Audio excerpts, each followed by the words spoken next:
ikhlas nulis dulu gitu, tapi nggak tahu bikin bukunya kapan. Masya Allah ternyata di bawah seperti ini dan banyak orang yang membutuhkan buku itu gitu. Jadi akhirnya ada juga yang ayo apa yang bisa saya bantu supaya bukumu cepat selesai gitu ya. Aduh, Allahu kok gak Akbar. harus dikerjain nggak mungkin. Jadi banyak hal itu yang ternyata Allah maksudnya begitu gitu ya. Tapi ya udah asal kita samina wa atona ya, asal kita dengar kita takut aja gitu. Dan memang ini sih kayak itu khawatir aja, yang takut lebih ke kehati-hatian aja gitu. Ini kayak seperti ini juga di undang-undang seperti ini itu saya ngaturnya bukan apa-apa, bukan karena uh, banyak atau apa gitu, cuman karena saya menjaga saya tetap bisa tetap balance semuanya gitu. Anak-anak nggak terbengkalai, pekerjaan nggak terbengkalai, pelajaran belajarnya kajiannya tetap jalan juga gitu. Tapi juga untuk syiar dakwah juga tetap harus kita lakukan gitu sih Umu, yang terus yang jaga hati ya Umu, itu yang paling susah ya. Itu sinyalnya agak agak nggak tahu ini udah di tahap lagi ria apa di tahap kita lagi mau memotivasi gitu ya. Itu yang minta ampunnya sama Allah gitu yang nggak tahu ini Allah gitu. Cuma minta tolong kalau saya nggak mampu, nggak sanggup untuk konten ini gitu ya, nggak bisa dipercaya, jangan dikasih gitu ya, mintanya kayak gitu. Nggak mau juga kita apa namanya malah ditolak sama Allah ya umumnya kalau Iya, sampai iya, seperti iya. ini. Betul, betul, betul. Masya Allah ya, sahabat-sahabat semuanya. Di sini juga ada beberapa ikhwan saya lihat ya. Teman-teman sekalian, satu kata kunci yang saya dapatkan tadi dari apa yang disampaikan oleh Mbak Ica adalah eh, kewajiban dakwah itu tidak mengenal apakah kita lama atau baru menjadi seorang muslim. Ya, Mbak Ica, Dokter Ica ya, tadi dengan segala macam keterbatasan ilmu beliau. Teman-teman bayangkan baru menjadi seorang muslimah 1 tahun lebih ya teman-teman, bahkan belum mencapai 2 tahun. Teman-teman yang follow Instagramnya sudah bisa melihat apa yang beliau tulis di situ. Teman-teman yang belum follow Instagramnya mesti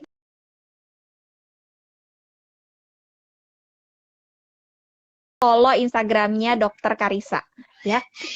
Nah itu yang Masya Allah ya teman-teman, itu tuh isinya adalah semua motivasi. Saya yakin sebetulnya itu ditulis oleh Dokter Ica itu buat diri beliau sendiri sebagai reminder ya dok ya, ya Mbak Ica ya, nulis Iya, buat diri sendiri sebetulnya kan ya. Gitu, soalnya saya kerasa ini kayaknya Mbak Ica nulis buat dirinya sendiri nih gitu, buat remindernya beliau gitu. Kalau beliau lagi agak-agak kurang bener gitu ya, lihat lagi deh gitu postingan aku gitu, berkaca dari semua postingan-postingan yang sudah dibuat gitu. Tapi teman-teman berasa kan itu ke kitanya sendiri juga nempel, ke kitanya sendiri juga nyampe. Kenapa? Karena Dokter Ica menyampaikan itu dari hati beliau. Semua yang berasal dari hati, percayalah teman-teman, itu akan nyampe lagi ke hati. Semua yang frekuensinya diarahkan ke atas hanya lillah. Nanti Allah dengan caranya akan menyampaikan itu kepada manusia-manusia yang lain yang bahkan tidak kita kenal sama sekali gitu. Jadi jangan khawatir, teruslah berdakwah dengan segala macam keterbatasan ilmu yang sekarang kita punya.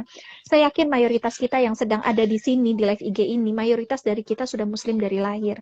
Saya 40 tahun. Mungkin ada teman-teman di sini yang 30 tahun, mungkin ada yang lebih dari 40 tahun, mungkin ada yang sudah 20 tahun, atau mungkin baru ada yang 15 tahun mungkin di sini, ya. Tapi intinya kita lebih lama daripada Dokter Ica. Beliau yang belum 2 tahun saja sudah mengatakan apa? Pelajari, bagikan. Pelajari, bagikan. Pelajari, bagikan.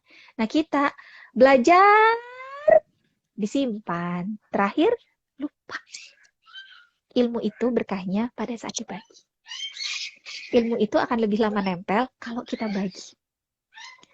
Kenapa guru SMA kalau ditanya kosinus 45 langsung jawab? Guru matematika ya, guru matematika deh gitu. Guru matematika kalau ditanya, Bu, berapa sih kosinus 45? Beliau pasti bisa langsung jawab. Coba, kalau kita ditanya, kosinus 45 derajat berapa? Sebagian dari kita bilang gini, pengen lupa deh belajar matematika, pengen lupa deh gitu ya. Kenapa? Karena kita nggak pernah ngulang. Tapi kalau guru matematika kan itu terus tiap semester yang dipelajari, kan gitu ya. Jadi ketika kita membagi terus membagi terus membagi, kita kan belajar terus ya teman-teman. Kita ngulang terus, memperbaiki diri terus, merasa selalu miskin ilmu karena ketika kita bagi, aduh yang kemarin yang ini tuh nggak banget deh, belajar lagi kemarin aku nggak bisa jawab pertanyaan ini, belajar lagi gitu. Kita tuh sebelum dakwah udah takut duluan, takut ditanya. Belum kita bagi kita udah takut gitu, udah takut duluan gitu, takut nggak bisa jawab gitu. Jadi udah kebanyakan takutnya, makanya nggak usah takut karena ada Allah bersama dengan kita gitu. Jadi udah dakwah aja teman-teman dengan semua media yang teman-teman punya, mau Instagram, mau Facebook, mau apapun gitu ya, mau teman-teman nge-share di sosmed, atau kalau live IG ini menurut teman-teman sangat bermanfaat, lalu kemudian teman-teman repost, karena ini insya Allah live IG-nya akan saya simpan di feed saya, jadi teman-teman bisa akses dan tidak akan saya hapus, akan bisa teman-teman akses. Dan kalau teman-teman ngerasa dapat manfaat, nggak bisa nih, aku nggak bisa nonton sendiri nih, harus aku bagi ke A, B, C, D gitu ya, tinggal repost, pahalanya untuk teman-teman semuanya. Betul, berpahala banget, Masya Allah ya Robbi. Dokter Ica ini pengen lanjut sih sebetulnya, cuma udah jam 5. Dokter Ica juga udah mau siap-siap bersama dengan anak-anak ya gitu, dan mau siap untuk buka saum juga mungkin ya. Satu pertanyaan terakhir, nggak satu deh, 2 deh. Nawar ya. Dokter Ica, setelah memilih menjadi seorang muslimah dengan semua perjalanan di awal gitu yang kita tahu tidak mudah seperti yang Dokter Ica sampaikan tadi. Saat ini kan sudah ada lingkungan begitu ya yang insya Allah membantu Dokter Ica untuk banyak lagi menggali ilmu gitu. Nah, kalau menurut Dokter Ica sendiri, seberapa penting sih sebuah lingkungan dalam perjalanan hijrahnya Dokter Ica? Penting banget. Jadi apa namanya ya, kita itu kalau sendirian itu gampang banget untuk loss-nya gitu ya. Gitu. Jadi oh ya, Ica tuh belajar baca Quran salah satu ikut ini yang Indonesia bisa baca Quran ya. Waktu itu Desember 2020. Di mana Kemudian sempat ikut itu kan udah online ya, yang Desember iya benar. Desember Allahu kemarin. Akbar. Masya Allah, rupanya alumni IPBK.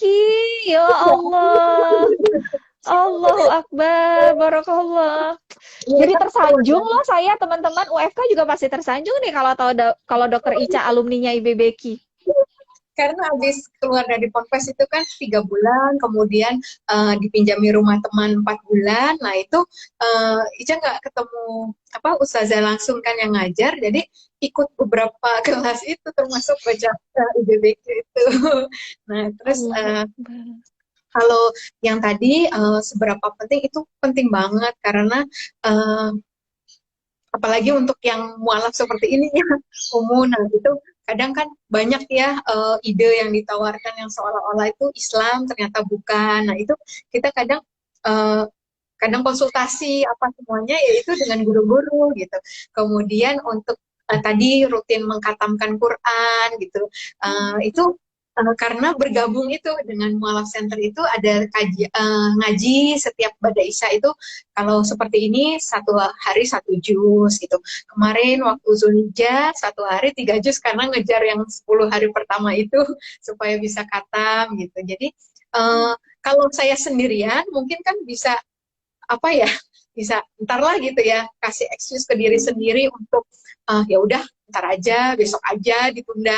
Tapi karena udah terjadwal, jadi ya udah ikut gitu. Kalaupun ketinggalan misalnya masih ada pasien gitu, jadi nggak bisa mulai tepat waktu, ya nanti dikejar sendirian gitu. Tapi supaya besok bisa ngikutin lagi gitu. Jadi itu sangat membantu banget gitu untuk misalnya kayak tadi targetnya tiap bulan selalu khatam Quran gitu misalnya.